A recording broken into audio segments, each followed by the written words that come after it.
யார்கிட்ட கிடைக்கணுமோ நான் வாங்கிட்டேன். சாப்பிட்டியா?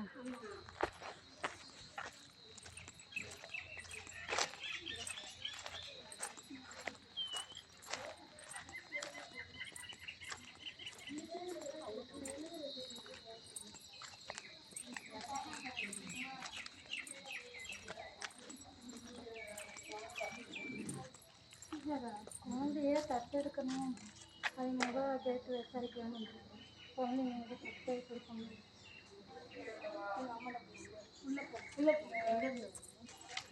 உங்களுக்கு வந்து ஒரு தேவைன்னா தத்து கொடுத்தது பேசுது.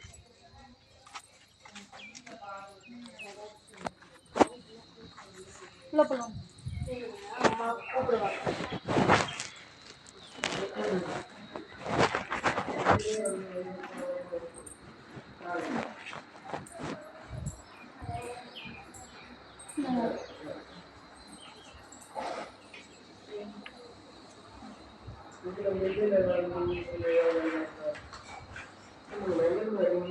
எனக்கு சொந்த ஊர் தேனிதாம்மா. நீங்கள் கட்டி கொடுத்தது தூத்துக்குடியில். இப்போ குழந்தைய தத்தெடுக்கணும் அப்படின்னு சொல்லி விசாரிச்சுக்கிட்டு இருந்தோம். அப்போ அங்கே நீங்கள் வேணால் கொடரார்பேட்டில் வேணால் ஒருட்டு விசாரிங்கன்னு நான் ஒவ்வொரு ஹாஸ்டலில் போய் கேட்டோம். புரியல. நான் இந்த எங்கள் தேனியில் வந்து பாரசோட்டில் ஒன்று இருந்துச்சு. சின்ன பிள்ளையில இருக்கும் போகும்போது அங்கே போய் விசாரிச்சு இப்போ அங்கே அதெல்லாம் இல்லை அப்படின்ட்டாங்க. நமக்கு எங்கிட்டாவது கிடச்சின்னா கொஞ்சம் நல்லா இருக்குமே அப்படின்னு சொல்லி தான் விசாரித்தோம். இங்கே இருக்குன்னு சொன்னாங்க. அதான் விசாரிச்சுட்டு போகலான்னு வந்திருக்கோம். நாங்கள் தூத்துக்குடி. என் மாப்பிள்ளை கொத்தனார். புரியல. நாங்கள் வீட்டில் இருக்கோம்.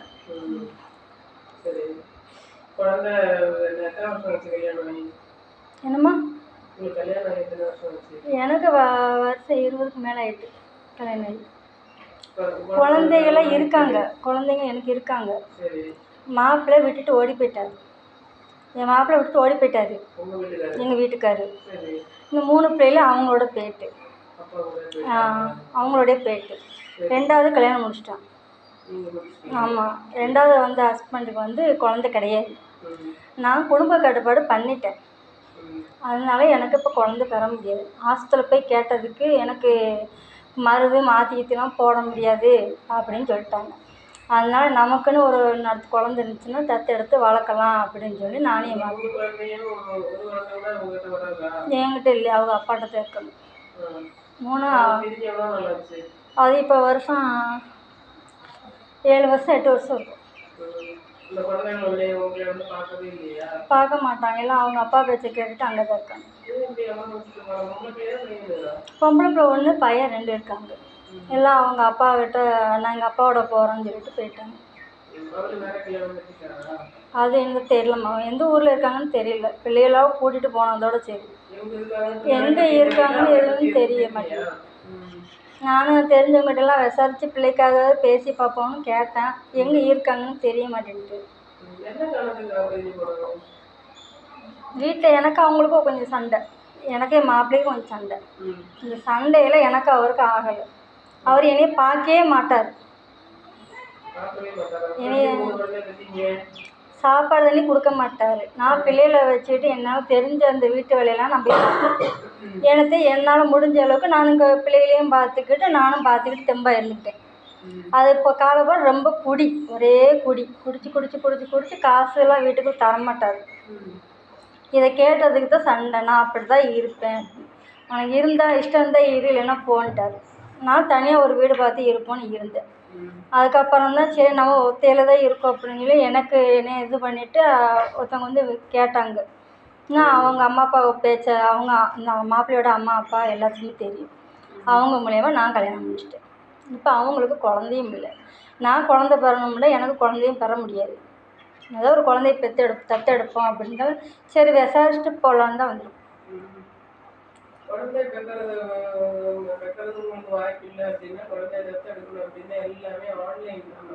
சரிங்கம்மா. சரிங்கம்மா.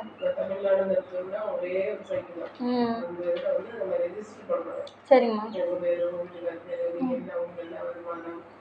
எல்லாத்தையும். உங்களுக்கு ஆமாம் உங்களோட மெடிக்கல் ரிப்போர்ட்ஸ் கேட்பாங்க.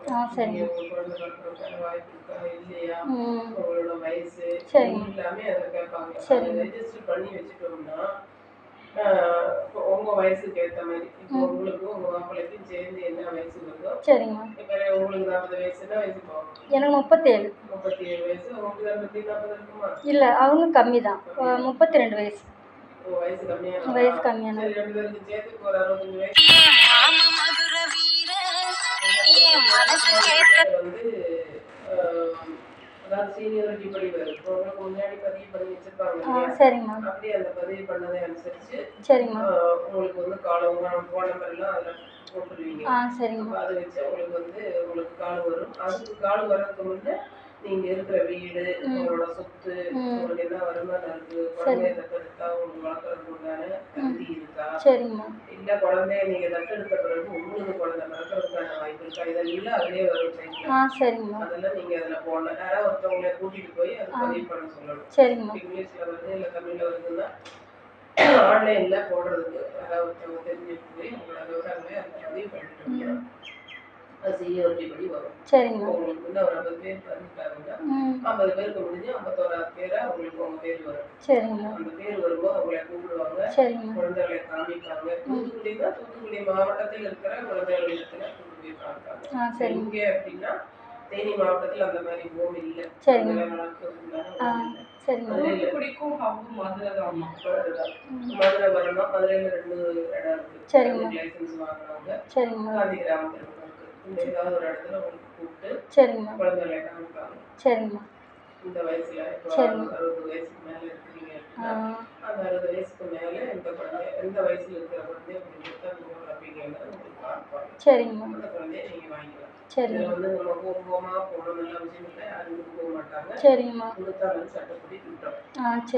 நீங்களும் உள்ள போயிடுவாங்க, கொடுக்குறவங்களும் உள்ள போயிடுவாங்க. இதே உங்க ரத்த பந்தத்துல யாராவது இப்போ உங்க தம்பிப்பாங்க, உங்க அண்ணன் பசங்க இல்ல அவரோட அக்கா தங்கச்சிங்க பிள்ளைங்க அப்படி ரத்த பாருங்க, அப்படி நீங்க மியூச்சுவலா உங்களுக்குள்ள மாத்திக்கலாம். அப்படி இருந்தா கேள்வி கிடையாது. அடுத்தவங்க பெத்த குழந்தை நீங்க வந்து தெரியாதனமா யாருக்கும் தெரியாம அவங்க கொடுக்குறாங்க அப்படின்னு வாங்கிட்டீங்கன்னா அது வந்து தெரிய வரும்பொழுது பிரச்சனையாயி சிக்கலாயிடும்.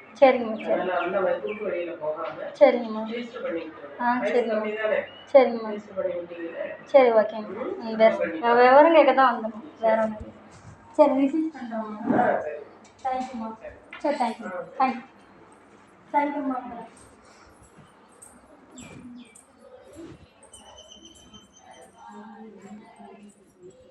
இங்கிட்ட போகணும். மறுபடியும்